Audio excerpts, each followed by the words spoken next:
the spirit of knowledge and understanding. I pray this prayer, believing and trusting in Jesus' name. Amen. Amen, amen, amen. Thank you, Madam Charity. Now, because of time, I would like to usher in our today's facilitator, that is Mr. Martin, to take over. Martin Kisilu. Yes, Samuel. Yes, welcome. Thank you, Samuel, for that welcome, and good evening, participants. Evening too. Maybe before we start, I can see we are only 11.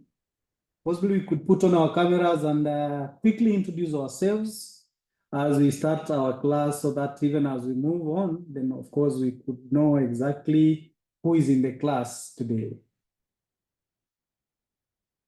We could put on our videos. Samuel, we can see you. Thank you very much. You can put on your video and unmute, and then of course you actually say your name and maybe the institution where you work. That would suffice for this particular kind of a meeting.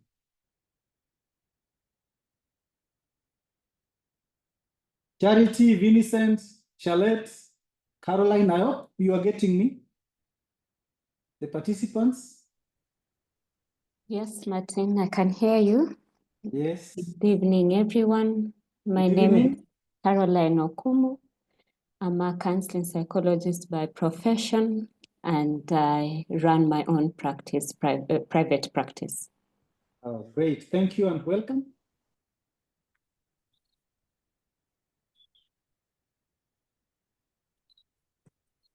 Thank you, Caroline. Vincent? Okay, thank you. My name is Vincent. I'm an automotive engineering trainer at Uriri Technical and Vocational College. Thank you. Thank you so much. Next. In no particular order, we can quickly introduce ourselves in no particular order. Sharon Otieno. Okay, good evening, everyone. My Good name is evening. Sharon Atieno. I'm a trainer at Mabera TVC in Kuria West. Thank you.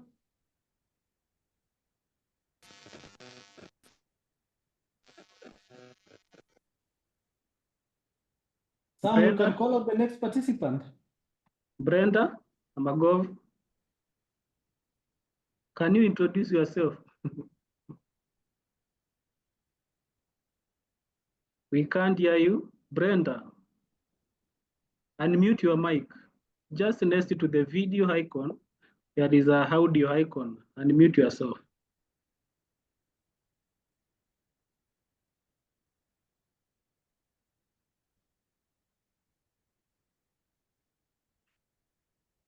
Brenda Amagov, can you introduce yourself? Yes, Brenda works out mic. We can move on to the next participant. Sam.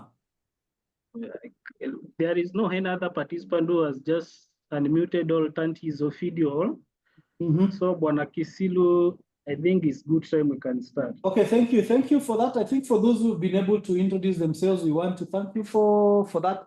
And just indicate that actually what you are doing is still part of our lesson today. Remember, today we are going to be actually looking at the concept of training. And of course, one of the types of training, of course, is the online facilitation. And you realize that when you are carrying out, of course, that kind of training, these are some of the tools that, of course, you need to be well versed with. And therefore, even as we carry on with this exercise today, this evening, our training, of course, at some point we must make a mention of course, this kind of training and some of the tools that, of course, you need to utilize as we unearth further the concept of training. So one is to indicate that earlier in the day we had put some communication that we would wish to postpone the class to tomorrow. However, a cross-section of the participants requested that we have it still today. It was because of some engagement that, of course, it cropped up, but we were able to squeeze time and ensure that we still maintain, we listen to our participants, and we will be able to steer through this particular session on the concept of training. I'm happy you've been able to be taken through quite a number of sessions earlier. And today's session will ideally, of course, unearth quite a number of issues on the concept of training. And therefore, for the purposes of trying to delve deeper into our today's session, you will allow me to actually share my screen. If it's visible on your side, you could actually indicate that you're able to actually see it. So I think this is it. So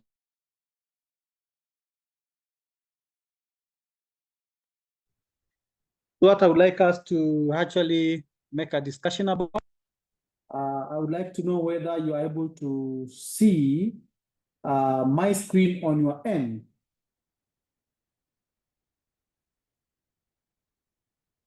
Let me confirm from, yes? Not yet, Bwana Kisilu.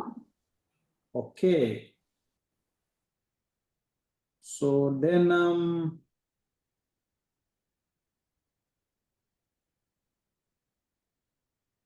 Now try. yes, so let me be,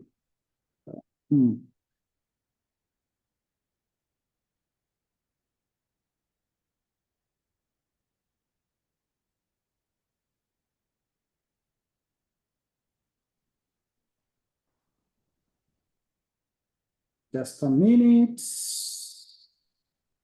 Let me fetch. Just in a while.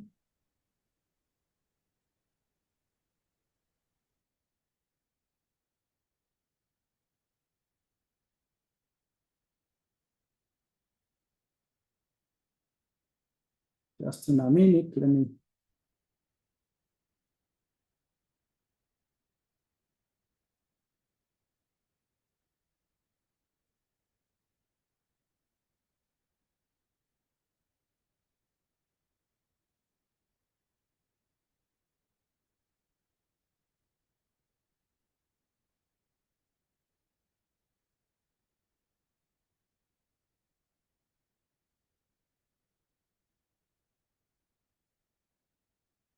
So let me know from your end if you're able to see my screen.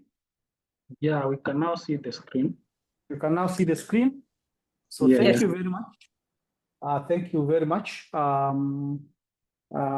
This evening, we are going to be looking at the concept of training with the intention of empowering you as facilitators. We will try to also ensure that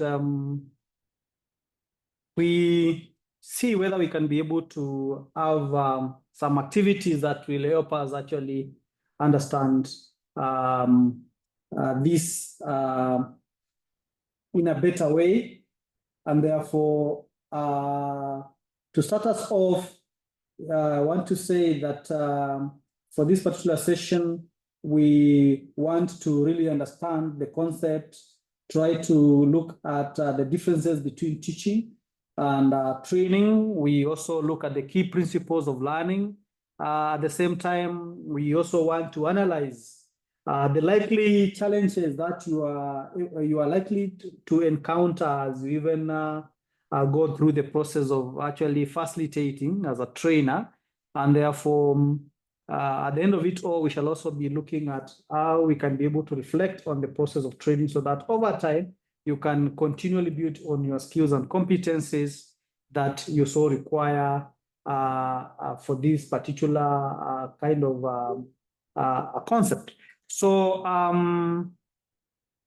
for us to be able to understand the concept of training, it's very important that you understand at the back of our minds that training as a skill, of course, is a process that aims at enhancing our competencies, our knowledge, our attitudes necessary to improve our performance in our daily activities. Of course, you realize that we have all of us now introduced ourselves, and some of us are in different, of course, spheres of course, activities in terms of the work they carry out. And therefore, the intention here is to actually sharpen our competencies and align ourselves to both individual and organizational goals that will actually help us build some practical knowledge and more on a very practical knowledge other than theoretical knowledge. And therefore, I want to say it's all about making sure that we enhance our skills, our knowledge, our attitudes that will help us improve on our task performance, both at individual level and also at organizational level. And therefore, it's very important to know that it is very different from teaching. And of course, the focus of teaching, of course, is very broad, which is ideally transfer of knowledge. But of course, in training, we want to say our aim is to develop actually specific skills that we can use for immediate application in our workplace, in our daily activities, and therefore, in as much as now a teacher would focus on theories to deliver on knowledge. Of course, a trainer, of course, will focus on very practical hands-on activities or acquisition of skills in a very practical setting. Just to mention that, of course, it's important that we understand the key learning principles of learning. And of course, these include motivation, feedback. When you are training, of course, these are very key. You need to learn the key learning principles in training, which of course include aspects of motivation, of course, participant feedback, retention, of course, at the end of it all. Your participants able to, of course, get the skills and get the competencies that you'd so much wish them to have. And therefore, of course, just to give a highlight, for example, in motivation, why would you like to actually manage a class that is highly, or why would you like to take the participant through a class and ensure that your participants are highly motivated? One is to ensure that you continually connect with them. And of course, through continually, of course, connecting with them, of course, the acquisition, of course, of the competencies that you so endeavor to have them. And of course, you're able to really achieve that. So we shall also be looking at the key learning principles in this very session. And of course, I talked about the fact that, of course, we must analyze the challenges that, of course, face us when we are delivering, of course, as facilitators, as trainers. And of course, remember challenges of time, disengagement of participants, and all these. And therefore, we also look at some actionable solutions that you can utilize to make our sessions quite interactive. So it's important that we also, of course, cultivate the heart of reflecting. And of course, reflecting is key. Of course, here we need to look at how we need to balance between delivery of knowledge, of course, through a theoretical perspective, and delivery of knowledge to enable the participants acquire skills. And therefore, this balance is very important and is something that we really need to think about. So then I think that was just an overview of actually what we intend to actually cover in this particular session. And therefore, just in a nutshell, I would like us now to delve or dig deeper into our discussion this evening into this very concept And ideally, one is to ensure that we understand when we talk about training, of course, I have mentioned what it is all about, but then of course, here we are saying that training is all about ensuring that we develop some skills that are very specific to a task. And here we are saying we do all this for both individual and organizational performance, or to enhance the, of course, outcomes at a personal and organizational level. And of course, the aim is to ensure that, of course, we garner practical skills, practical competencies as we build on our experience. So this is very key. We need to keep this at the back of our minds as we actually navigate through this particular concept, so that at the end of it all, we can see, of course, the relationship in terms of other particular segregated elements about this particular concept. So as facilitators, there are things that must be in us. There are key features that we must, of course, ensure that we possess. There are key competencies that, of course, you'll get. And some of these key competencies or even skills, of course, you get them through training. And of course, one of them is to ensure that you are able to deliver some effective training. And for you to be able to deliver some very effective training as a facilitator or as a trainer, it's very important for you to ensure that you have what we call active engagement. Remember, as I tried to highlight on the concept in terms of the challenges, I talked about disengagement of participants. And therefore, to ensure that you are a top-notch facilitator or a trainer, one of them is to ensure that you must always ensure there's that active participation and engagement of your participants, just to ensure that at the end of it all, you are able to measure, of course, even the outcomes of your training or the outcomes of a session that you deliver with your first to your participants. And therefore, we want to say that you must be able to cultivate what we call a collaborative environment where knowledge is co-created. You know, when you are facilitating, actually, you are facilitating knowledge. And therefore, you are not that kind of a person who is actually the source of the knowledge. So you need to believe in the fact that, of course, you need to co-create with your participants. Your participants are not tabular, they do not have a tabula rasa in the kind of course, topical area you are taking them through. You need to know that, of course, they are well aware of, they have some knowledge about the particular area of your discussion, and therefore you need to co-create with them. You need to have a shared vision, a delivery whereby, of course, you are able to share and, of course, also learn more from the part. So we are saying your role, of course, will be a facilitator. You have to play the role of a facilitator. And that is why we are saying you must actually ensure that you create an environment of co-creation. You must also foster deeper learning and retention among participants. You must ensure that at the end of a session, then, of course, what was I able to deliver? What was I able to ensure that, of course, my participants, of course, go home with? In this case, therefore, it's very important that we cultivate this, of course, we ensure that these are key features that we must possess as facilitators.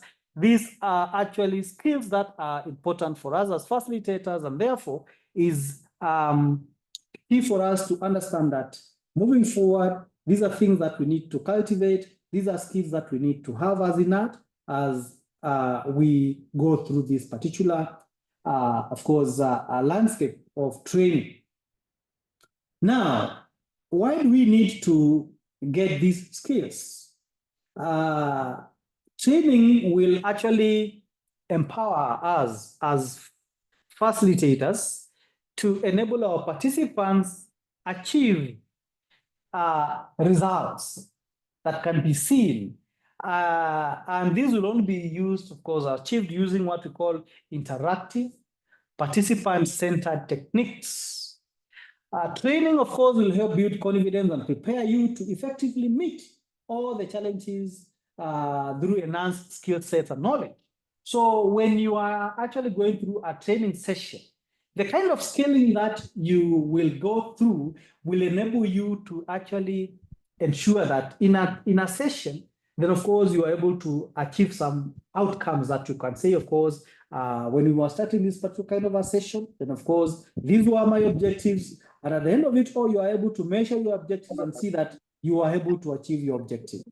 And we are saying, if you are this kind of a trainer, then of course, it is for you to build confidence, to prepare and become a professional who can, of course, deliver using, of course, skilling and up-to-date knowledge in any session that you are subjected to. We need to understand, therefore, then, for us to be able to achieve this, then there are things that we need to shed off. When we are taking our participants through a session, we need to ensure that we actually don't teach. And therefore, if we are not teaching, then we need to understand the differences between teaching and training, so that we deliberately detach ourselves from teaching our participants and ensure that we actually train them. For us to be able to actually achieve this, then as facilitators, as trainers, we need to understand the fact that teaching, of course, as a focus of the en masse transfer of knowledge through the use of theories.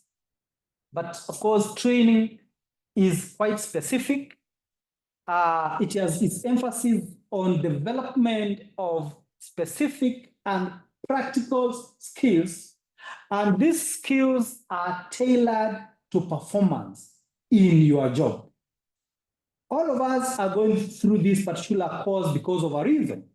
We are, of course, leaning towards, we are sure at some point, of course, we shall engage participants. We shall be training participants on some topical areas related to what you are doing. And that is why we are saying we want to get some very specific skilling, very specific competencies that will enable us to actually deliver on our tasks. And therefore, this is a very important distinction from, of course, the art of teaching, because here,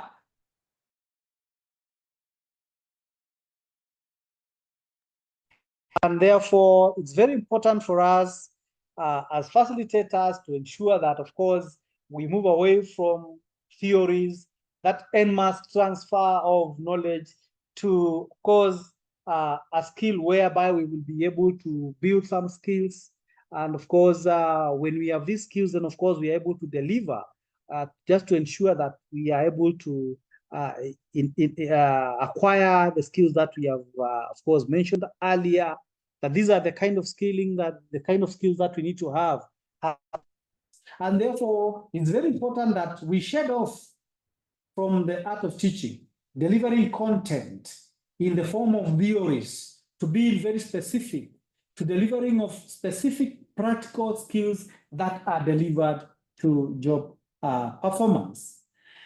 So then here, we want to say that we will target, when we are training, we will be targeting the immediate application and of how we can be even apply and measure outcomes that are relevant to some professional tasks that, of course, we are aligned to. And therefore, these will focus the shapes of learning strategies and participant interaction that we have. Remember, we have said, of course, we must ensure that when we are actually interacting with the participants, we must create an environment of co-creation, an environment where, of course, we are able to share knowledge with our participants. And this is the reason why we are saying that, of course, at the end of it all, we should be able to measure our learning outcomes at the end of a particular session when we are engaged with our participants. So these are the kind of things that we need to actually have at the back of our minds. When we are actually training, then we detach ourselves from focusing so much on teaching. And of course, we lay a clear foundation for training, which is very specific, as just mentioned. What then is your role as a trainer? At this point, it will be very important for us to understand that, of course, when you are teaching, you are actually coming out as an authority, as the sole, of course, source of knowledge and information when you are delivering that content. We could say that, of course, teaching is more of teacher-centered, but when we talk about training, of course, as a facilitator, it is important for you to understand the fact that you actually facilitate learning. You facilitate the transfer of skills and knowledge. And therefore, it's very important for us to learn the fact that as a facilitator, you must encourage active participation, you must foster an environment of shared learning, and therefore this kind of engagement with your participants then of course will lead to what we call enhanced engagement and retention, which are all key principles of learning, as we shall be seeing shortly.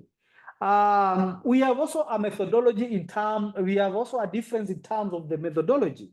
Of course, when you are teaching, of course, you realize that you might use lectures, readings, a lot of theoretical discussions.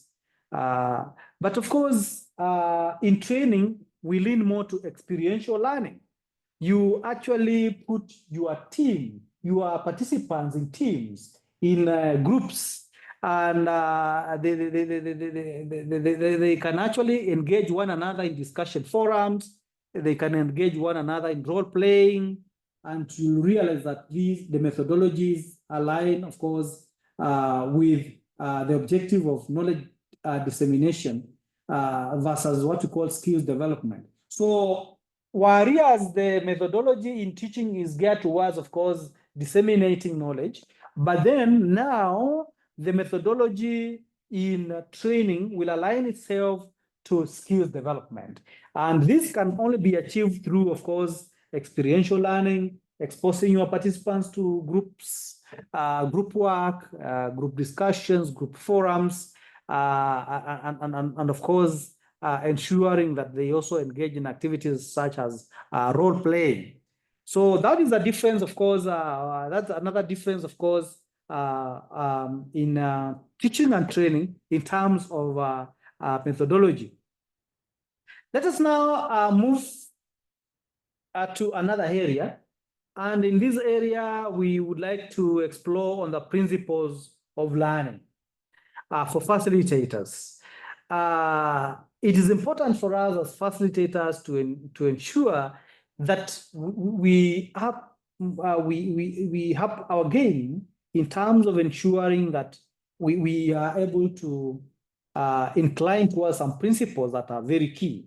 And therefore, maybe you can even carry out what you call self-assessment at the end of this discussion, just to see if we are able to align ourselves to the principles, to what extent we actually are building on these principles. I would even like us to have possibly a discussion. If time allowing, we can be in some breakout rooms and have some discussion and possibly share and give some feedback on which of these principles, of course, are you able to use as facilitators. So the first principle is on motivation. Most of the times you realize that when you are training or as a trainer, you engage with adult learners, And with adult learners, definitely you must know the art of andragogy. Andragogy is the art of dispensing knowledge to adult learners, different from pedagogy, which of course we do to young scholars, the children and all that. So how do we keep our adult learners motivated? Remember, even for us in this very class, we are adult learners. That is what motivates you to be in this particular class. So adult learners are always driven by relevance and the immediate application of training content to their professional goals. And that is the reason why you had a specific reason for engaging in this kind of even a class. We are saying, therefore, that we must link our training objectives to the participants' real-world experiences. There is a reason why you wanted to go through this training of facilitators course. And therefore, we are saying the motivation is for us to be able to link or to bring some relevance and immediate application of what you will learn in this particular course to your real-world experience. There must be motivation.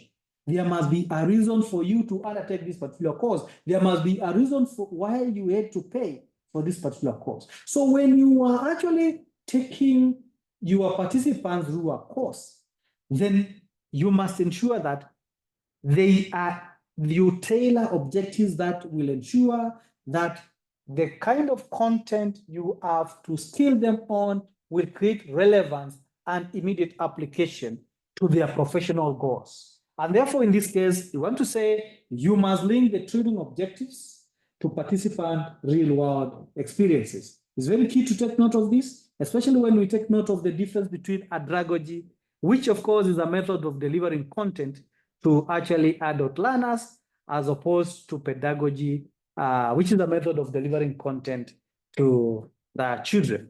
The other principle of learning that I would like us to actually look into during this particular session is the principle of feedback. So as trainers, as facilitators, it is important for us to note that when you are taking your participants through a training session, timely and constructive feedback is very important for improvement of participant performance. So it is very important for us to be able to, even for this session, we should be able to ask ourselves, during this particular session, what went well, what worked, what did not work, and therefore this gives room for actually what we call actionable insights that will foster continuous development. You will get feedback from your participants, and this particular feedback will be able to actually give you room for improvement. You will also be able to know whether you are able to achieve your intended outcomes or learning outcomes or session outcomes, and whether, of course, there is a room for what we call remedial action. And therefore, it's very important as trainers to take note of the fact that this is a very key principle, the principle of feedback, as you take your participants through sessions. The other one is reinforcement. And of course, reinforcement here, of course, is to ensure that we encourage what we call desired behavior, motivate learners. Of course, there's what we call positive reinforcement. You could ask a question, you could pose questions to your learners, to your participants. And when they give you, of course, feedback, then you reinforce that. You reinforce that. That will motivate them. And of course, if I'm not very sure of maybe my feedback, and to possibly as a trainer reinforce my response, and I realize that, this was right, then of course I get confidence and I am able to get motivated to even learn more. So it does not only serve the purpose of boosting morale, but also fostering a culture of encouragement and success, even as you take your participants through the course or through a training session. Retention is another principle. And of course, you achieve this through the kind of methodology that you'll choose to deliver your content. Of course, you could choose storytelling or even chunking information, giving information in bits. Of course, these will help the participants to remember, apply knowledge in situations, and therefore significantly enhance long-term learning. So retention is very important, because at the end of it all, we should be able to actually ensure that at least there is learning happening. And of course, learning is changing behavior. So if you take your participants through a particular session and their behavior is able to change, then of course we say there has been retention of knowledge, and therefore we are saying you would employ quite a number of methodologies, of course, ensuring that you deliver on some strategies that of course will ensure that your participants are really motivated to continue learning. And I've given 2 examples here. You could even choose to do storytelling, or even chant, of course, ensuring that you deliver your content in bits, and all that is very important as a principle. Then practice. Remember, we've talked about the fact of training as one where we need to have hands-on experiences, hands-on activities, and all that. In this case, then, hands-on experiences are very key in allowing participants to apply this knowledge. So you would actually choose to possibly do what we call integrate simulations, or even role-playing sessions in training to empower your participants to navigate through real-world challenges effectively. So, like we always say, practice makes perfect. It's very important that to think about this key principle. When you are training, allow sessions where you will give the participants opportunities to role play, to practice. These will actually help them perfect what they actually know. Then the other one is the other very important principle is the transfer of learning. And when we talk about transfer of learning, here is to mean that the skills that you've now garnered, the skills that you have now acquired, can they be applied across a divide of various contexts? And therefore, to achieve this, trainers or facilitators should actually encourage discussions on how they will actually use the newly acquired skills in their daily tasks, in their daily work situations. So it's very important that transfer of knowledge, transfer of skills, of course, is measured. It's a very important principle of learning. And therefore, as trainers, you must be able to make sure that you are able to get or to measure the extent to which transfer of learning will happen. This will be done through an elaborate discussion with your participants, possibly on how the kind of skills that they will acquire through a particular course, through a particular training, of course, will be, of course, replicated in everyday situations. Even for this particular session, I'm very sure they are the kind of skills that we would like to have as trainers, as facilitators. Sorry. And our intention is actually to use them in our tasks, in our everyday situations. So at the end of this training, then of course we should be able to measure the transfer of learning just by looking back and seeing, okay, I've gone through this particular course, I've been able to learn that these are the attributes of a trainer, this is the difference between training and teaching, and this is how we should deliver training. These are the principles of learning. Which of these principles of learning have I been able to use? Or which of these principles of learning have I not used before? And I think are important for me to use even as I move forward as a facilitator. That is actually a very key for us. So team, I would like us to have a sharing, which is very important for us. I would like us to have a sharing, and I would like how many are we in class today? Samuel? Yes, Bwana Kisilu. How many are we? We are around 13. We are on 13, eh? Yes. So I am suggesting we could have 2 breakout rooms, eh? How many minutes? We can engage them for 10 minutes, and then of course we have a reporting of around 5 minutes in the plenary. So possibly I can stop sharing my screen, or even before I stop sharing my screen, participants, I would like you to take note of the following activity. So we have just gone through the principles of learning, and this is very key for us as facilitators. And I would like us to have a very practical session, especially on these principles. Maybe I can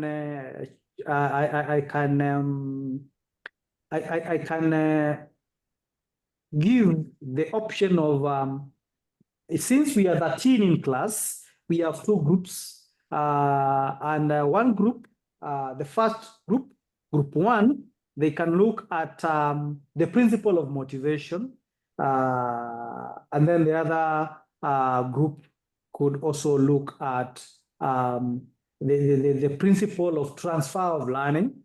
And in these groups, I would like you to demonstrate the practical application in training scenarios, how you would motivate, or how you would actually do a transfer of learning during a very practical training session.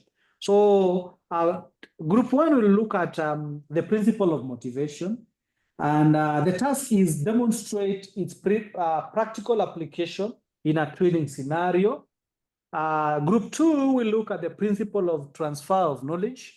And in this, I would like you to demonstrate its practical application. We will take 10 minutes, and we'll give each group around 3 or 5 minutes to report. Then we'll look at another session. So at this point, I would like to stop sharing my screen so that we can be in those 2 groups. Can I will assign automatically to breakout rooms. So Hello, Bwana Kisilu. Yes, you had created the rooms. Can I assist you in creating the rooms? All right, I had gone ahead to do, but you can go ahead. Just go ahead. Okay. Yeah, please proceed.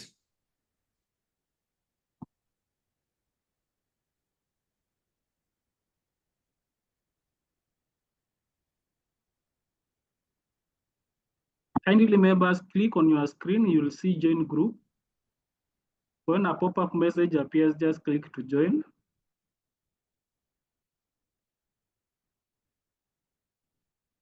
Just click to join.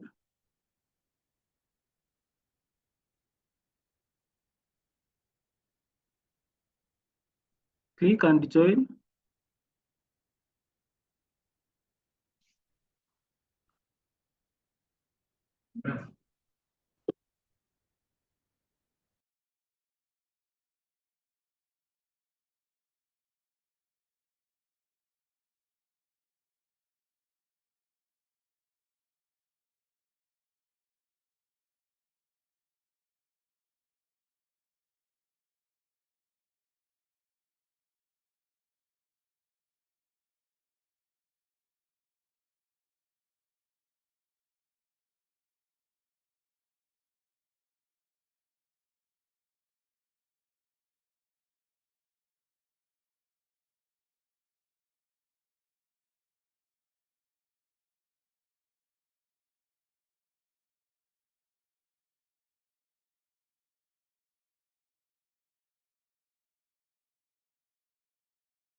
Welcome back to the plenary.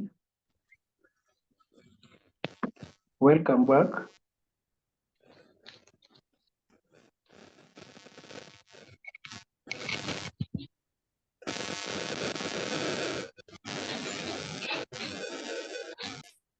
Mr. Kisilu. Mr. Kisilu.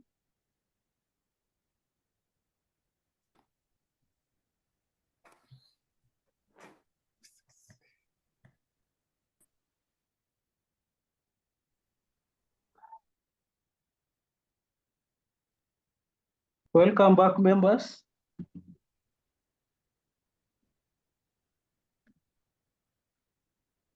Mr. Martin.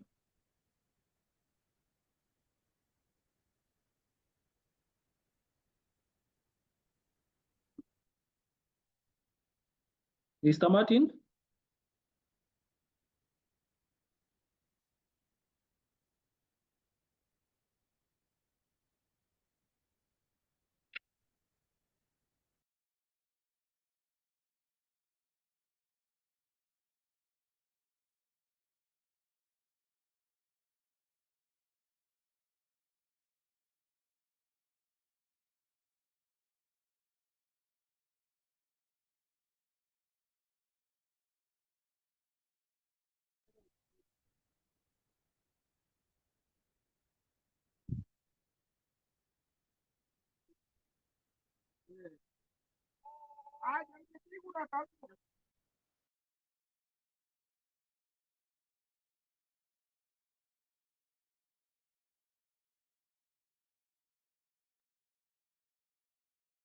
Mr. Kisilu. Please unmute yourself. Please unmute yourself.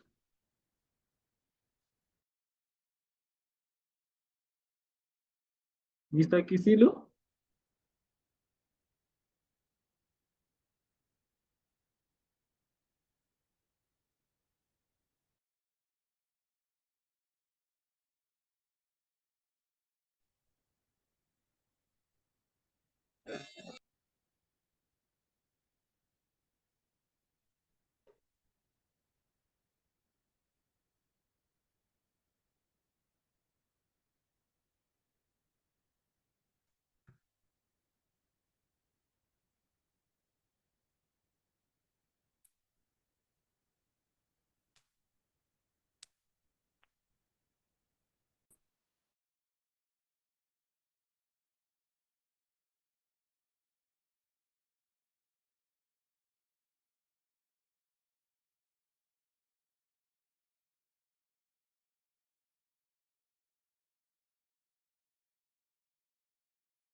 Sorry, members, for that delay. Sorry, members, for that delay. I had a challenge of network in trying to get back also to the plenary.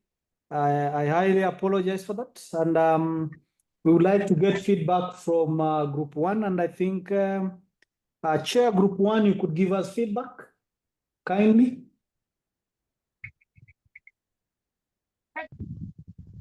Who was the Chair Group One? If you had a chair, you could also have a secretary same time.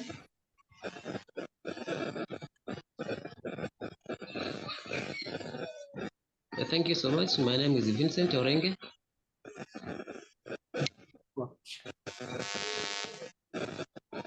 I was taking the position of the secretary.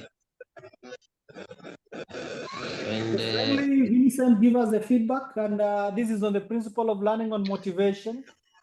yes, the principle of learning on motivation. And this is what the members discussed. We were 7 members. Yes. And the first point is that during motivation, when you are training, practically, you can get participants on board first so that each and every member can feel comfortable. and each member to state their objectives and expectations at the end of the training.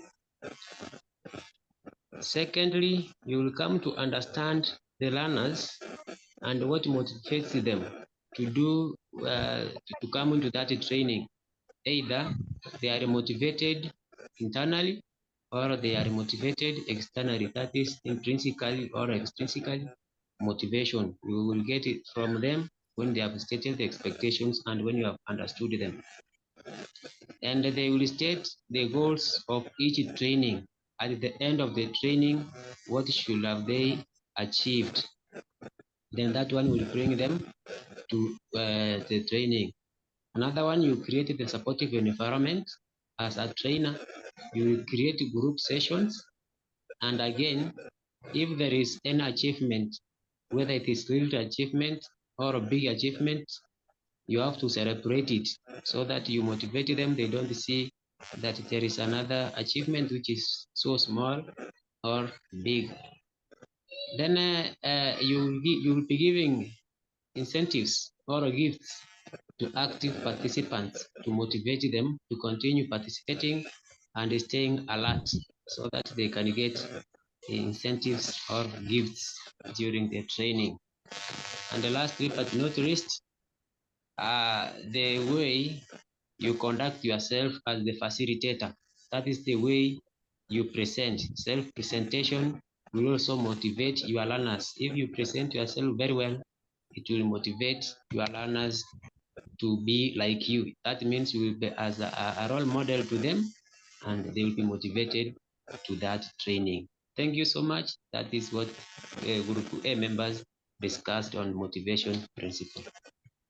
Thank you very much, Group 1. Before we appreciate them, maybe we could also chip in from the plenary. What else do you think, of course, in terms of motivation, of course, as a key principle of learning? What do you think maybe we could add to that Group 1, from the plenary?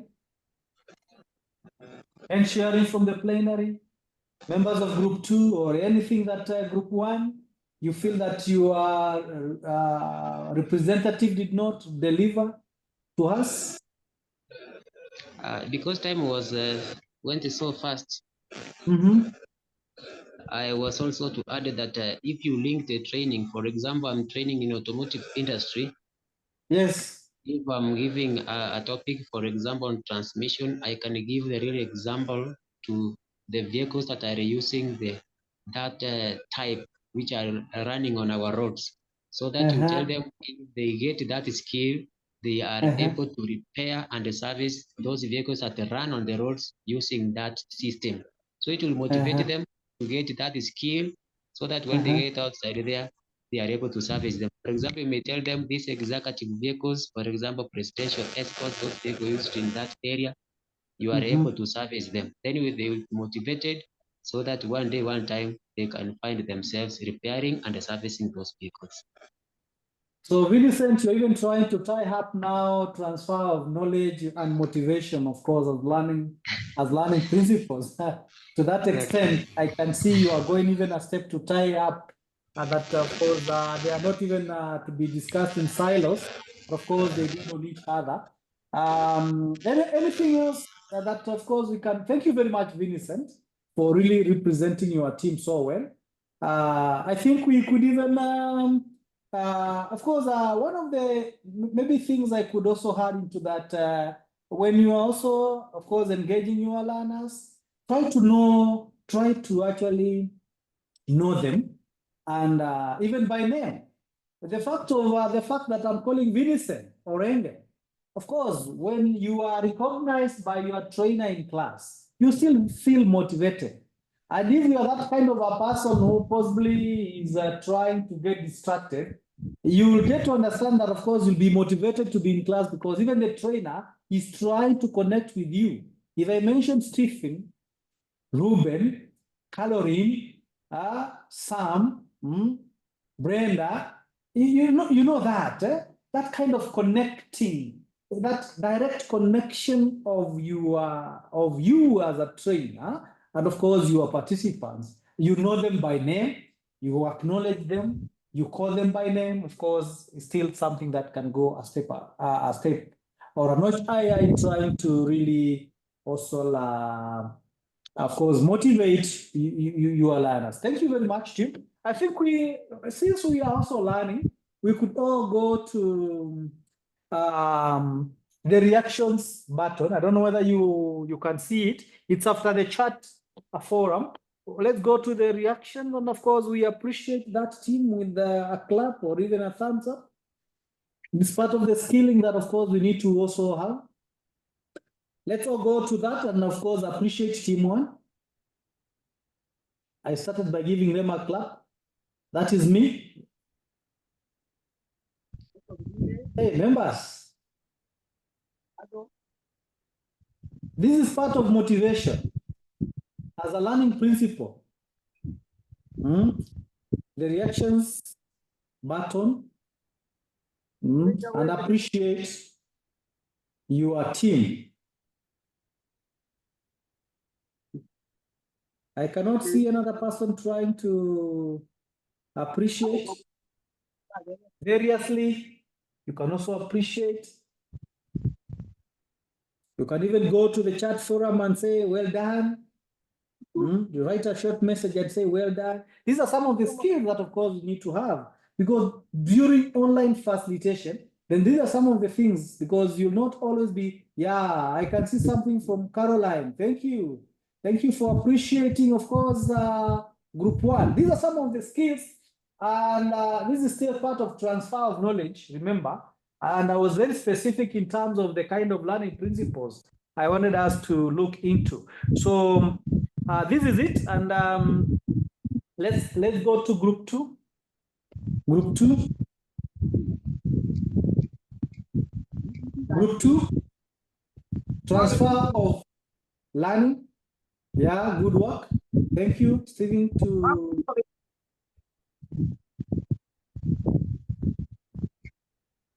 group two.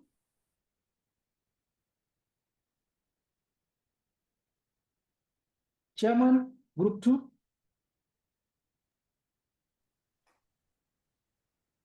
Okay, good evening. Good evening. My name is Olela. I'll just be sharing what some of the things we came up with from group two. So group two, we were looking at the principle, which is the transfer of learning. So in the transfer of learning, some of the things that members came up with, one, first of all, is to, as you are using existing knowledge, the knowledge that the participants already know, you're using that as an avenue to add new information so that they can use that to apply and learn what is being said. Secondly, is to use real world experiences. So when you use experiences that is tangible, that someone is able to see in their everyday life, then the learning process is achieved. Another one is to encourage reflection. So encouraging participants to reflect on what they have learned, and then find the connection between the new information and then what is the existing information that they're already doing. And then another one is to focus on core principles, because when you focus on the core principle rather than isolating facts, then someone is able to contextualize and also bring their own personal experiences. And then lastly is to introduce scenarios or problems where the members can more or less brainstorm and then come up with new ideas from the knowledge that or the skills that they learned. So those are some of the parts that we came up with from part two, unless any of the team members has something to add on to that. Olela, thank you, Olela, for actually representing your team so well. Could we have anything that maybe Olela, your team, of course, has that you did not make a mention about? Because this is so practical. I mean, it's about transfer of learning, of course. What Olela has mentioned, of course, we need to be cognizant of the fact that one of the principles that is very key in training is transfer of knowledge, since training is all about skilling, acquisition of competencies. So are we able to put into practice what we have really learned? And some of the strategies are just like you've mentioned. And therefore, it's very important for us as a team to understand the fact that even during this particular session that we have today, there are quite a number of things that we would like to achieve. And even when we are now trying to, even at some point, say that we would like to put this class into breakout rooms. And in these breakout rooms, I'd like you to discuss this. Ideally, we are trying to also try to tell you that as a team, when you'll be faced as a trainer, when you'll have the opportunity to train online, then can you also try to also apply some of these principles? Retention, we have said we chunk information. We try to look for avenues for role-playing and discussions. And this is one of the avenues. Are you able to, for example, as a trainer, of course, ensure that even when you are training online, you are able to put your class, of course, in breakout rooms. The class is able to concentrate in a discussion forum. Are they able to come back to the plenary to share the discussions and, of course, now share with the rest of the team? So like now, essentially in this session, we have looked at in breakout rooms, two principles: the principle of motivation and the principle of transfer of learning. I'm very sure in another session, or when we wind up this session, you are not likely to forget what you discussed in your group. And that will still add into the principle of retention. Are you getting to try to see that kind of a connection? And I'm very happy for Vincent, because Vincent, at some point, you tried to connect how one principle would lead to another, how the principles cannot be discussed, how as a trainer, you cannot actually apply the principles in isolation, but rather, of course, you apply them as a whole. So it's very important to learn that even what we are doing during this particular session is very practical. And of course, that is why at the end of it all, I'm able to tell you, can you go to this kind of a battle? Appreciate, can you go to the chat forum?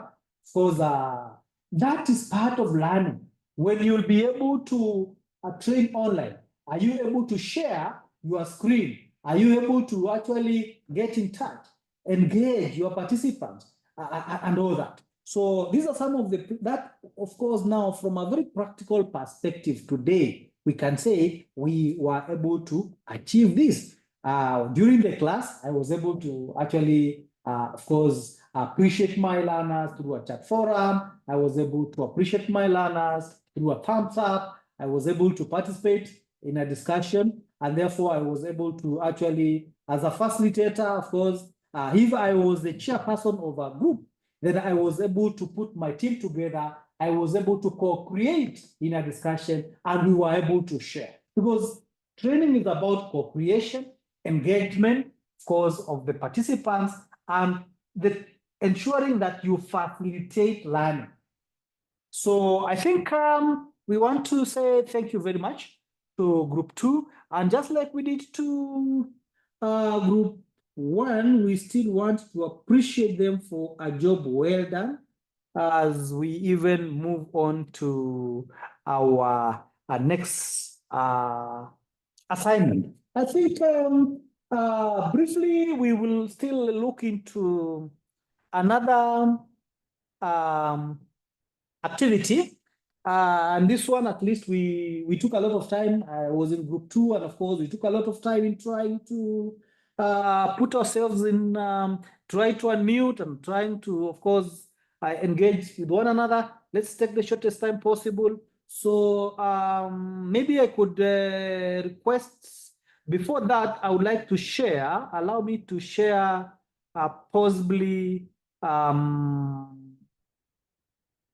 the session, but in a while, I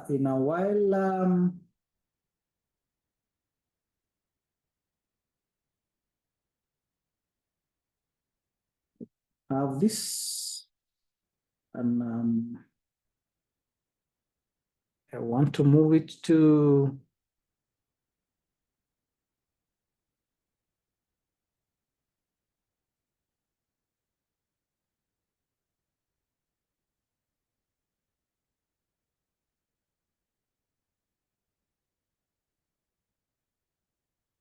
So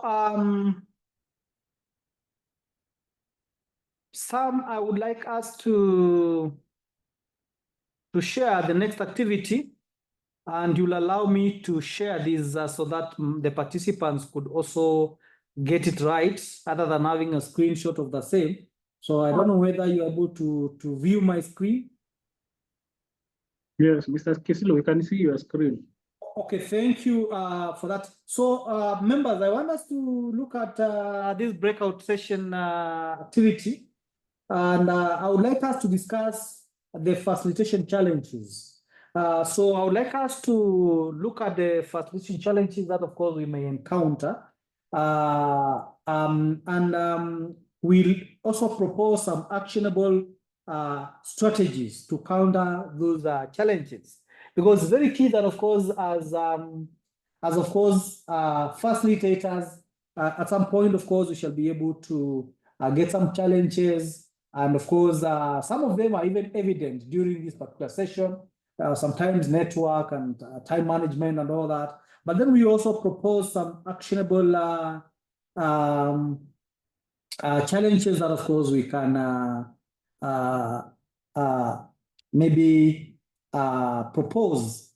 However, since the discussion is just about the challenges that we may face, some we may actually have only one group. So let us all, of course, be in one group, and then, of course, we engage one another actively for like around 10 minutes. Then, of course, we report back in the plenary as we draw close to the end of our session. So allow me to stop sharing my screen. I believe all of us have captured this activity so that, of course, we can engage one another.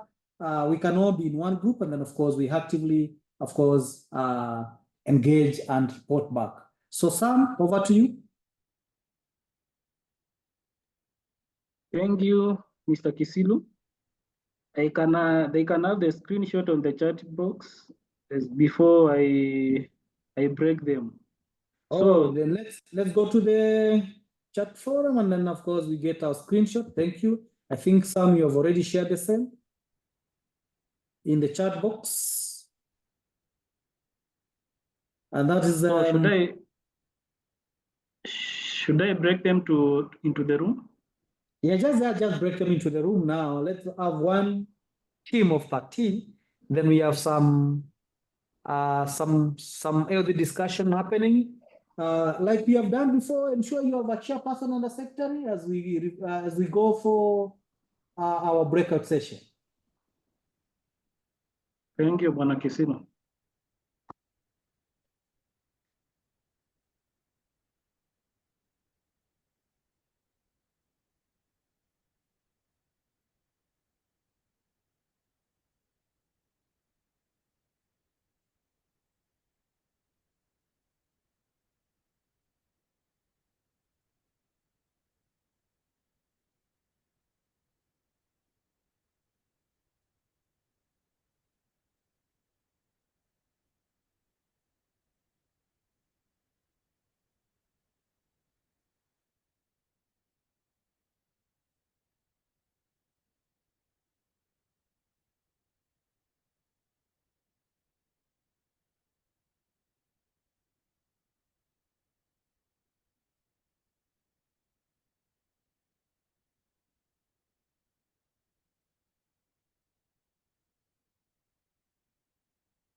Nitapatia uongee hapo mbele ya trainers kueleza mambo ya storyboard.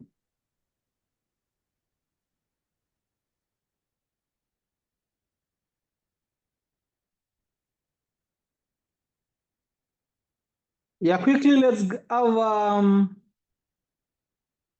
have the discussion starting. Team.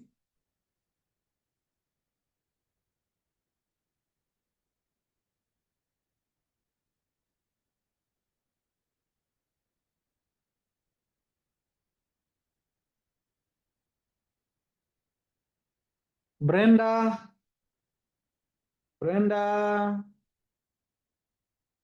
Wamu, Charlotte.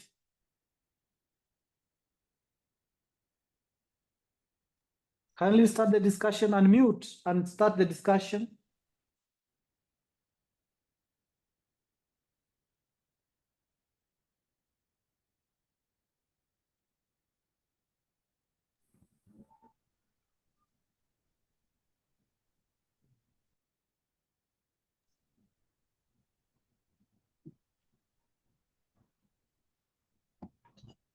This team is quiet. What is happening? Brenda, Wamu, Elizabeth, kindly unmute. Wamu, can you lead this discussion on the challenges of facilitation? Be the chair. Okay. Thank you, sir. Good evening, members. So in the interest of time, I think, I don't know. Brenda, would you be our secretary? Hello, Brenda.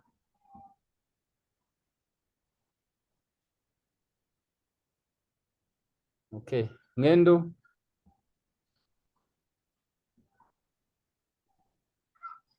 Hello, members. So I really need us to unmute. Yeah? Rajab, sorry, Yes. I can't really be the secretary. My lights are unstable. Okay, My no power problem. connection is unstable. Yeah. Brenda. But Ngendo, we need you to unmute. You know, this is a discussion. Everybody should be talking now here. So when you're in a discussion, when you're in a breakout room, you unmute actually. So Brenda, unmute kindly. Ngendo, you have muted again. Please unmute. Okay. So we can go ahead and Yes, suggest several yes. facilitation challenges. Okay. Brenda, you can just chat, type on the chat any challenges and their solutions for us to capture them. Thank you. So Ngendo, maybe you can go first. Any challenges and their solutions? Okay. One of the challenges which I have encountered has been in my line of work has been participants who are overly aggressive or who tend to take over the discussion from everyone else, and they sort of disrupt the session. And because I am not very aggressive myself, because I work with mostly around men, I'm not aggressive myself. The one of the ways I have found to combat this challenge has been to have a co-facilitator, such that this other person is able to step in when it gets too chaotic or too rowdy, and they're able to now handle them because they sort of overwhelm the whole situation. So that has got to be one of the challenges I have seen in my various facilitation engagements. Thank you. Brenda, do you have any on the chat?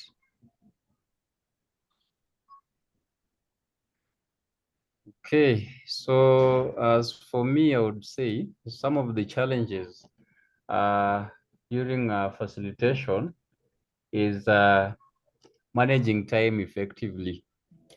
In most cases, you find that sessions run over, and it ends up leaving some topics or areas to be trained and addressed.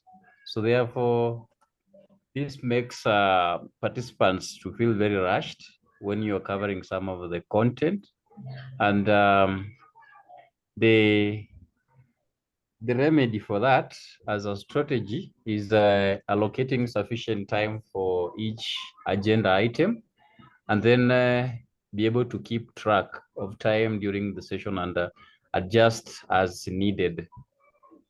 Then another one is adapting to different learning styles. So as you've seen, we have been taught that we have various different learning styles that we can engage during training, but you would find that as facilitators may really tend to be overusing one style, which may not favor or make the training so accommodating to the rest of others. So the suggestion here or a strategy is incorporating various or different activities or methods of training, including discussions and visual aids and all that. So thank you. That is what I could also say. I hope Brenda, she has posted conflict when discussing an idea that can be personal. The remedy is a conflict resolution. Okay. Any other challenge that we can pull up as a team?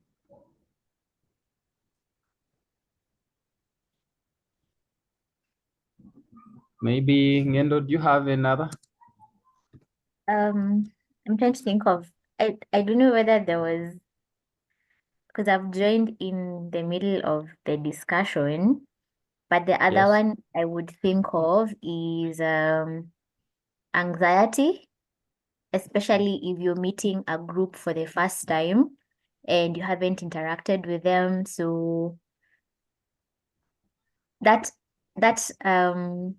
it's like coming into a new ground. So how Yeah. I think that can be dealt with is having icebreaker activities.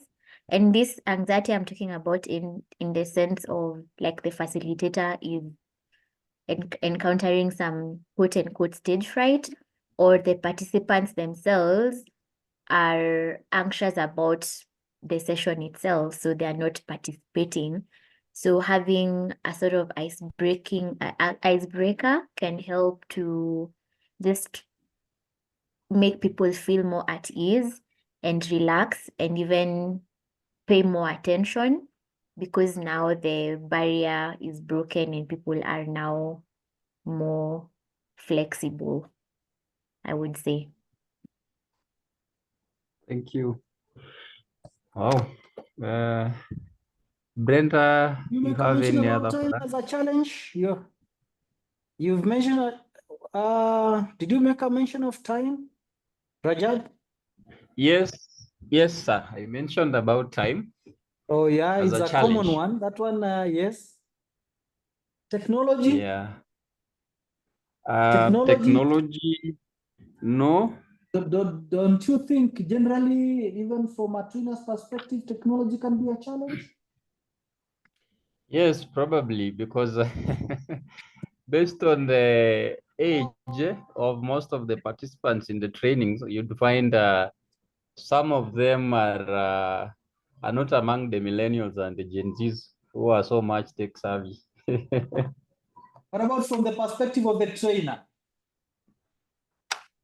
Yeah. Are we all techno savvy in terms of maybe navigating the various online tools? And that calls for our immediate for a strategy like a continuous capacity building. You know, in as much as of course we could be techno savvy, then of course we have the world of technology is actually evolving, and over time we have different facilitation tools coming up. Today we have the Zoom, tomorrow we have another app. So that continuous, and in any case, of course, so I think it could be one that we could also mention as a group, so that of course, even generally, from a generic point of view, we need to always build our capacity alongside challenges. A challenge like, of course, technology viewed from the perspective of course, emerging technologies, and I don't know what would be the view of the group if it's viable. Maybe I I'm think just it's throwing the Spanish viable. to the world. I think it's viable because,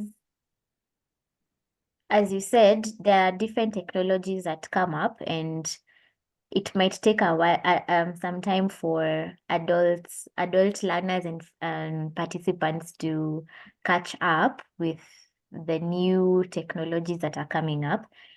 I would also look at it in the sense that technology can be, or the lack of technology can also be a challenge, because sometimes as a facilitator, you might want to relay your content maybe through a video or yeah, like a video simulation, but the place where you're delivering your content doesn't have projectors, doesn't have, the necessary infrastructure, doesn't have electricity. So you find that you're limited in the medium through which you deliver your training or your content, your facilitation.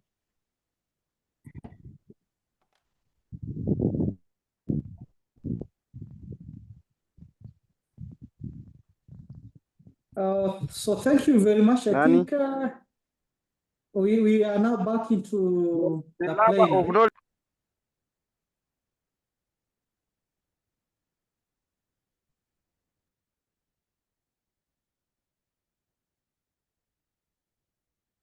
Sam, I think the time is up, isn't it? Yeah, Mr. Kisilu, the time is up. And we are all in the plenary. Yeah, we So are thank all you, back. team. I believe you had some fruitful discussions in group 1. I was in group 2.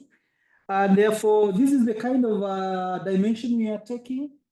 We will start the sharing with group 2. And therefore, when we share what group 2 has as a challenge, and you realize that you still have it in group 1, then you will just omit it from your list when we are sharing. So we will invite group 2 to start us off this time round.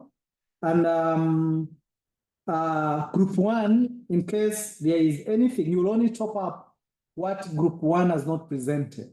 So we invite group 2 to take us through the challenges that they have identified and the possible strategies to overcome that. And that should be actually from the point of view or from the perspective of the trainer or the facilitator.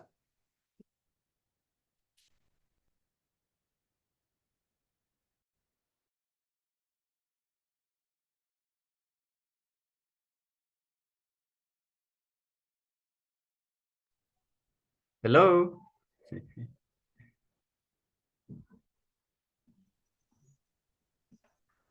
Yes, we Hello. can hear you. Which is group 2? Because I didn't get the numbering for the groups. Huh? Okay, Wamu, you are the one, huh? Okay. Yes. Thank you. So without wasting time, our group, we came up with several challenges and their remedies. So the first one on the list was technology.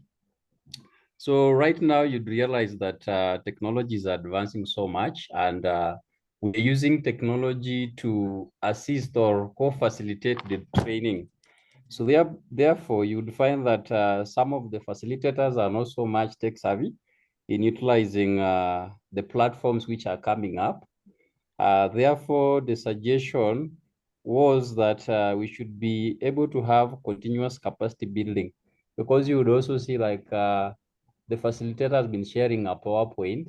That's also one way of utilizing technology. If you're not able to make a good PowerPoint like what he has been sharing by either use of AI or the basic tools of Word and the rest, you'll be challenged. So you need capacity building. Then another challenge was infrastructure. You as a trainer, you may be told to go, you may have an opportunity to present a training in an area or in a room where you don't have the requisite infrastructure in terms of power, in terms of the correct furniture, or even supporting technology like projectors and the PowerPoints and the rest. So the recommendation here is that seek for a room that is well, or a facility that has proper infrastructure for you to facilitate training.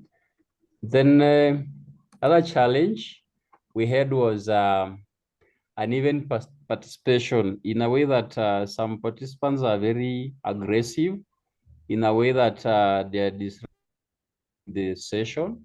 They become so domineering. So one way of overcoming this is to have a co-facilitator who will be able to bring in the break-in, or bring in the breakout of groups, dividing the groups into smaller chunks, so that you're able to have various people participating there in the training. Then another challenge was managing conflict. You would find that there are people who raise points which end up bringing in conflicts. People start discussing that can potentially lead to disrupting the meeting. So, and even creating a tense mood within the training establishment. So therefore, you have to set clear expectations as a way of combating such a scenario. Expectations for people to be respectful, and then ensure that all viewpoints are heard and acknowledged. Then another one is keeping the group focused as a challenge. Discussions can veer off the topic. Therefore, they can easily lead to wasting of time and lack of progress. So here you have to clearly define the objectives of the session, and then and also state the expected outcomes. You can also use the visual agenda so that you are able to display the agenda and keep everyone on track. Second, lastly, is adapting to different learning styles. As you also understand, we've gone through different learning styles that you can use to conduct training. So participants, likely they have not majorly, they have diverse learning styles. So, and one style cannot fit all the learning desires for every participant within the training. So therefore, you have to use a variety of methods, and then also provide different formats of information. You can provide them in written summaries, as presentations, or as videos. And then you can also encourage interaction by creating opportunities for participants to interact with the material and with each other. A good example is the breakout rooms we are having today. Then lastly is managing time effectively. So you'd also realize that sessions may run over, and then you can leave some topics, and then you'll end up to cause a rush effect to the participants. So the strategy is create a realistic agenda. At least have what you know that you can be able to buy it within the time you are allocated to conduct the training, and then monitor the time closely, keep track of the time during the session, and adjust as needed. Thank you. This is from Group 2. My name is Wamu Rajab. Thank you. Oh, great. Wow, that is so nice. And I'm excited for that very comprehensive feedback from that group. Anything that Group 1 you'd like to? Thank you very much for appreciating the team. Even as we appreciate you, would like to maybe also get to learn if the other team, of course, has something on top of maybe what you've presented. Yes, good evening. Good evening, Lucy. My name is Lucy Kwibita. I will be presenting on behalf of Group 1. I think most of the challenges have been mentioned and how to solve them. But I would like to, most of them actually, they have mentioned almost of them, but I have few that we can add on from Group 1. And one of it is how to manage different styles of learning. This is where now participants may have different way of or preference of learning. For example, there are people who just want who like visual, depending with the level of understanding. So, and how to counter this, you combine visuals with hands-on or even explanation to be able to take care of everybody. And also it's another thing you can do is assess the training to do some questions, ask them questions after the training to be able to see whether they have gotten the topics. And also you can also offer some maybe videos. You can run a video and to just understand, to see the understanding. That is managing different learning styles.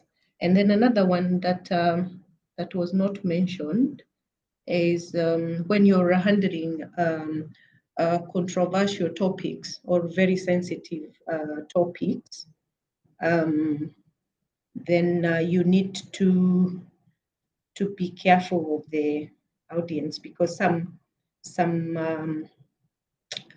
information can bring anxiety, and the dialogue might bring some even emotions within the session.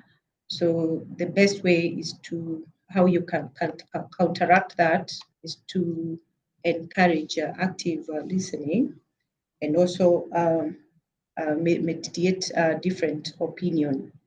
And as a facilitator, it's also good for the facilitator to be neutral, so that they don't side with any of the discussion that is sensitive. You can also, as a facilitator, maybe use the case studies and data from the previous or studies that have been done before, so that you can be able to share the conversation. Another one is lack of engagement from participants. I'm not sure whether that one was handled. I didn't hear. Yeah, because I think he handled group 2, mentioned in terms of dealing with difficult participants. I don't know whether it's the same, but I would talk about lack of, because we had done difficult participants, and also how to lack of engagement from participants. So I start with lack of engagement from participants, where either the participants resist the new ideas, or they do not respond to the facilitator. So I think the facilitator need to set norms or respect to start with the session, and address resistance by listening to the concerns, or even sometimes redirecting the discussion politely without affecting the session. The other one, I was just trying to mark the ones that have been mentioned. We had also mentioned about time management, whereby the participants or the activities or the discussion is delayed because of or is disrupted, maybe because of technology, or an unplanned situation that comes in.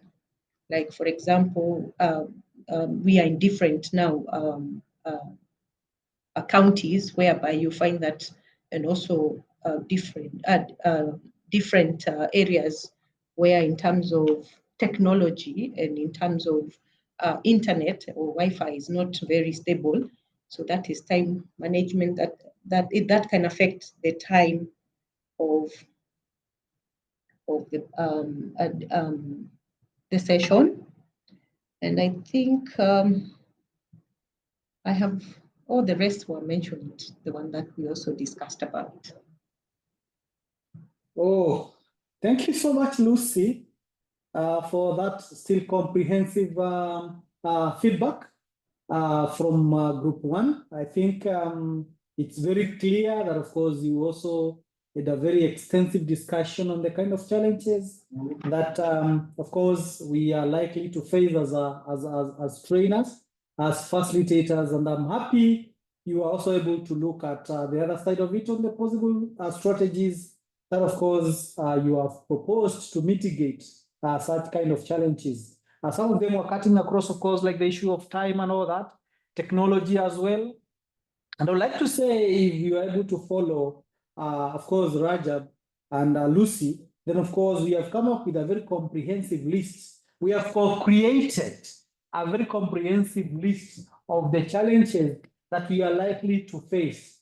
And I'm very sure, of course, these are from experience, because, of course, I believe all of us at one time or the other, we have engaged practically in training, and therefore we are also borrowing from a very practical perspective.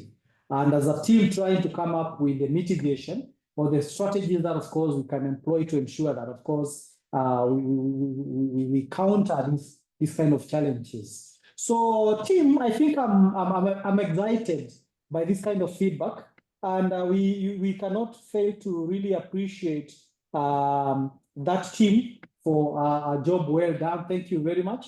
And I would not like to go back into the sharing of my screen. At this point in time, I am only requesting all of us to put their videos on so that we can have a quick session on maybe a reflective session on what worked well for us, what did not work well for us, how the session was, bearing in mind that we are not likely to be engaging in another session with each other, especially for me, and therefore I would like to really ensure that even as you move forward, sometimes I may sneak into your lessons, and I would like to see whether we are able to put into practice what we have actually engaged on. So we'd like to have a session on reflection, because even as you also try to transfer, of course, learning or even acquire the skills, it's also very important that as a trainer, you also learn the skill of a reflection. What worked out well in your session? What did not work out well? You get feedback from your participants on how you are likely to, on things that, of course, you should be able to, you should do next time, so that, of course, the session becomes more plausible, more interesting, more engaging, and all that. So let's have some feedback on maybe what you feel even for this particular session worked out well, and of course, what we need to improve on even as we move along. In no particular order, we are ready to receive that kind of reflection from you participants. In no particular order. Lucy, we wish to have your camera on. Vincent, Ngendo, you are on.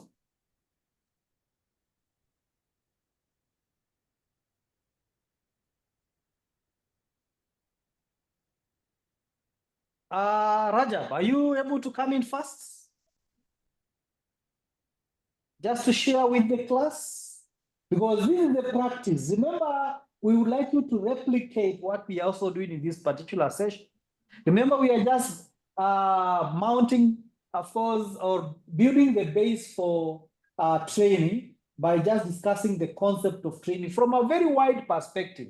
In other sessions, I'm sure you are going to be looking at smaller bits, but now we are handled training from a larger perspective, looking at, of course, the differences between teaching and training, looking at the principles of training or learning, of course, and all that. And then looking at practical activities that can help us in retention of our training content and all that. So we need to sample some reflections from the team, even as we draw close to the end of our session.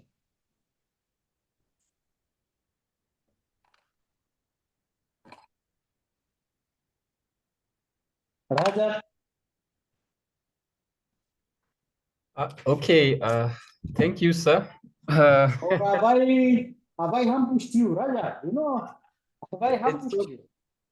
It's okay. Sometimes it's good to be the first one. Yeah, it's good. It's good. You know, these are the things that we want to learn. Yes, yes, And yes. training must be relaxed, like the way we are doing it today, like we're using Yeah. technology, we are co-creating. You know, we don't need to, yeah, that is a practice. Yeah, sure. So thank you very much. Today's session has been very much enlightening to me. Just getting that clear cut between teaching and training. I've been surprised that these models or principles of training, motivation, feedback, they look very simple, but I really didn't know that they are the principles for training. Otherwise, I know a lot about principles of teaching, looking at things like the universal design of learning and the rest. So I really appreciate to that point. Then the other aspect I've checked for us that went so bad is Yes. that we don't want to participate. More so if we go into breakout rooms, we all freeze. Nobody Yes, wants to take a responsibility or even participate. So that's one of the challenge that I can bring home to our class today. Otherwise, thank you so much. I've really expanded my head. Otherwise, that is it. Thank you. Thank you, Rajab. And still with your camera on, it's very important to actually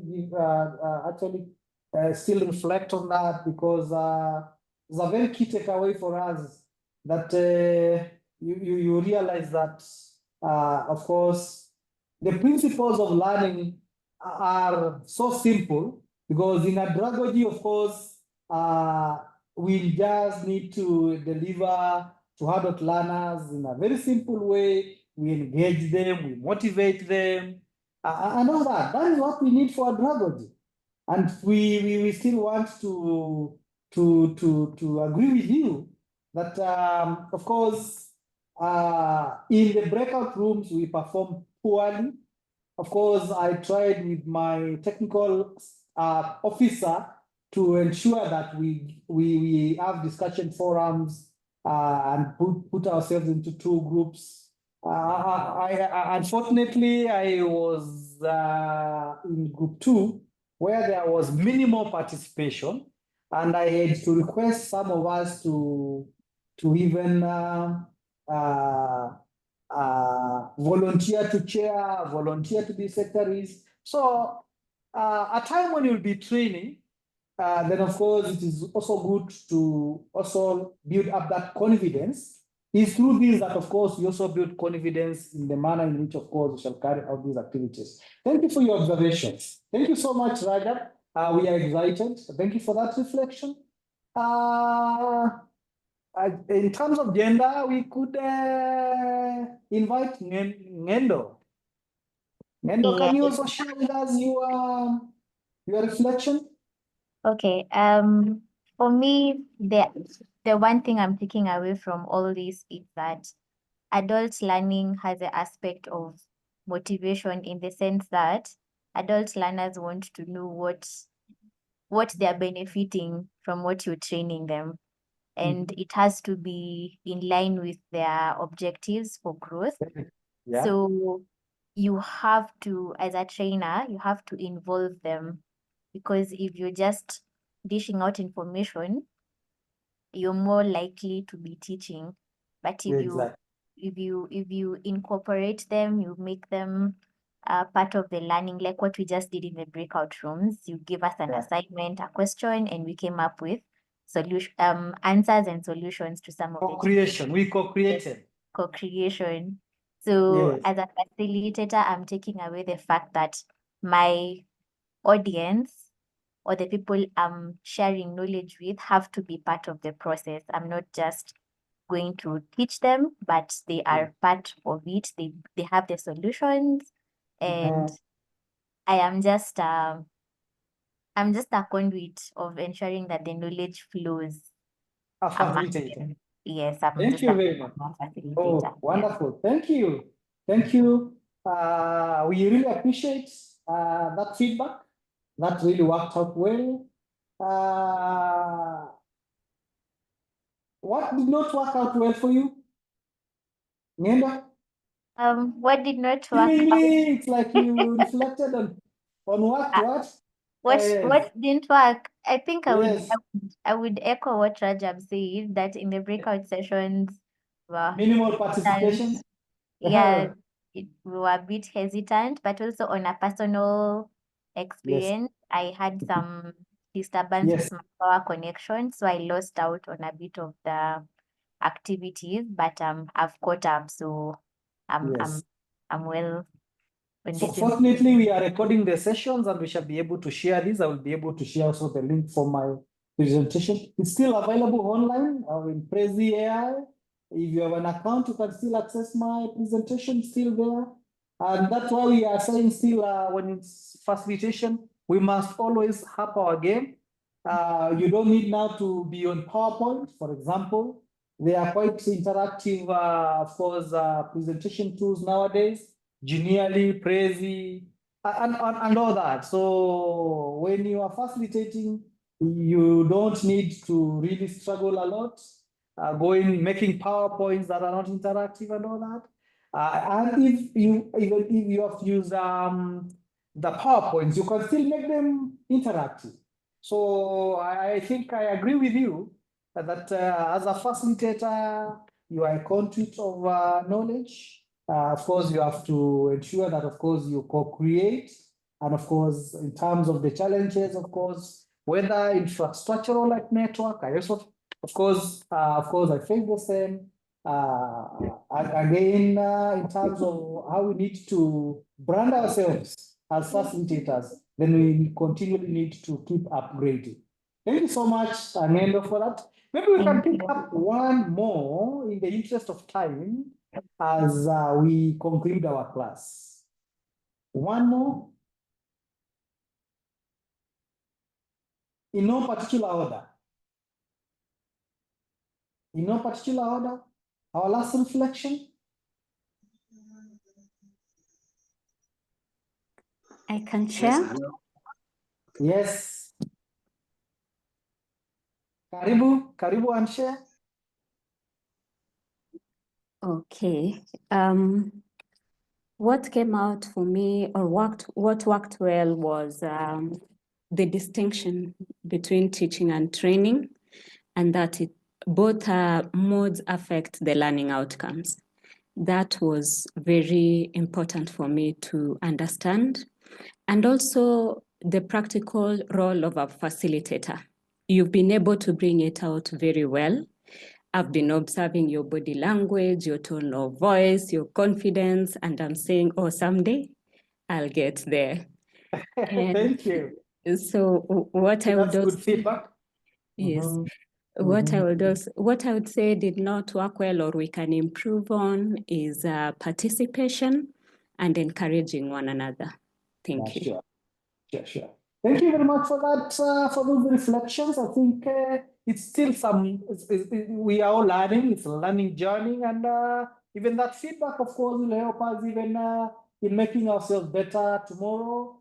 As we prepare for, of course, other sessions, kindly let us, I'm hopeful that my colleagues will still be able to put you into these breakout rooms.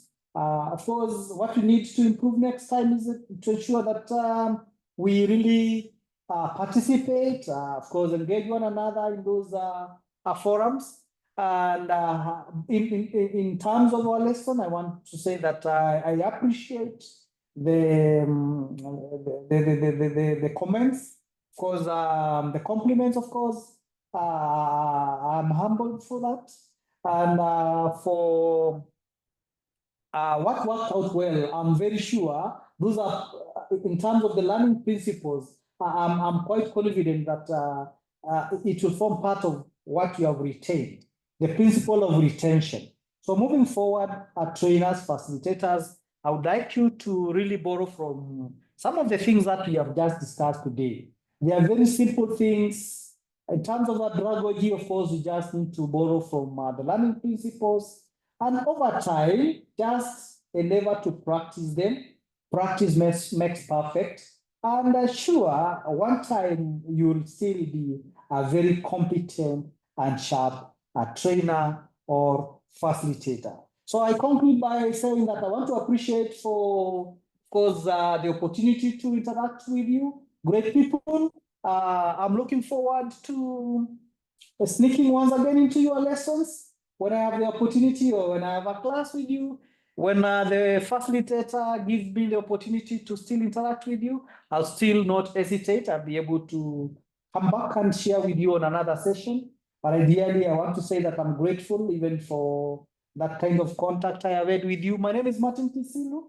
I am a facilitator at Kenya Education Management Institute, where currently I am as we speak. And I'm in charge of distance learning. In case of any other engagement, you could reach out to me through 0722 840 591. That's my number. We can still engage further in trying to consult with one another so that we continually keep on building our skills. So I'm very grateful. Let us keep on actually looking into the principles of learning. It is what is very key for us in terms of our pedagogy and in terms of building our skills as facilitators. And therefore, very grateful. I am confident that at this point, you've been able to learn something new during this particular session. So asanteni sana. I'm looking forward to meeting you once again. It has been a good session with you people. And I want now to say that I don't know whether Sam, you are able to share the attendance list with our facilitators? Yes, with Mr. our, Kisilu, with our participants? the attendance link is not the chat box. Oh, yes. So they can fill it. Okay, you can fill in the attendance from our chat box before we actually wind up the class. It's very important.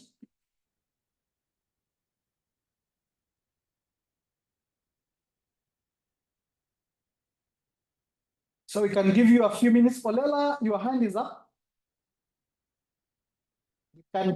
Olela, your hand is up. You shared your number, but I think you went too fast for me to be able to pick it up. Kindly pardon. Oh, sorry. Yeah. My number is 0722 840 591. 0722 840 591. I can still place it in the chat forum so that you can pick it clearly. So I can still share it in the chat forum. 0722 840 591. And my name is Martin.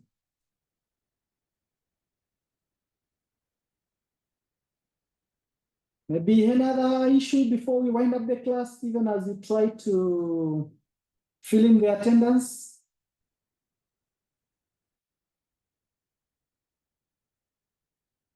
Caroline, anything? Sorry? Anything as we wind up the class? I'm just so grateful, sir. Thank you for your facilitation. Thank you for being here with us today. Welcome. You're most welcome. So then, colleagues, you could actually fill in that attendance form, and then of course we wind up our class in the interest of time. It's 10 minutes to 8, and I think it's getting late. We need to move on into our self-directed activities. So Sam, when you are ready, you could notify me from my hand so that we do the final remarks.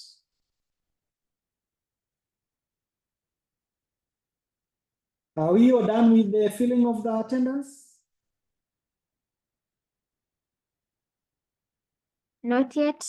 Not yet. Okay.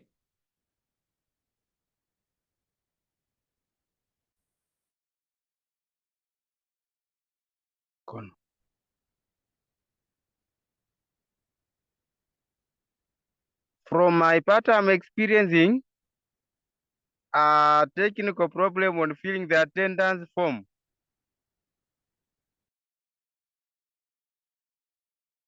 Sam? Yes, Mr. Kisilu. Ruben has a problem in filling the attendance form today.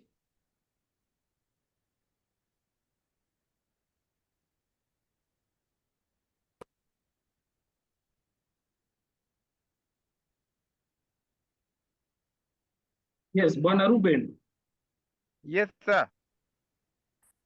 What is the issue? The issue when I try to tap on the link, I'm seeing the page sign in to continue report abuse.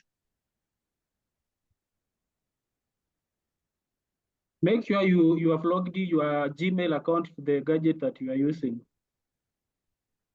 Okay. Yeah. Any other question? I have no other questions, sir. Thank you. Okay, well, sir. Welcome, sir.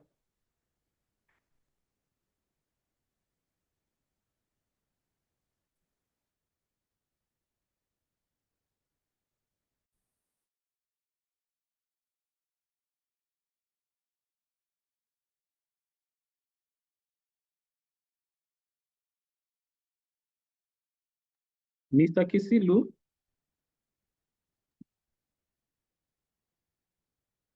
Mr. Kisilu? Yes.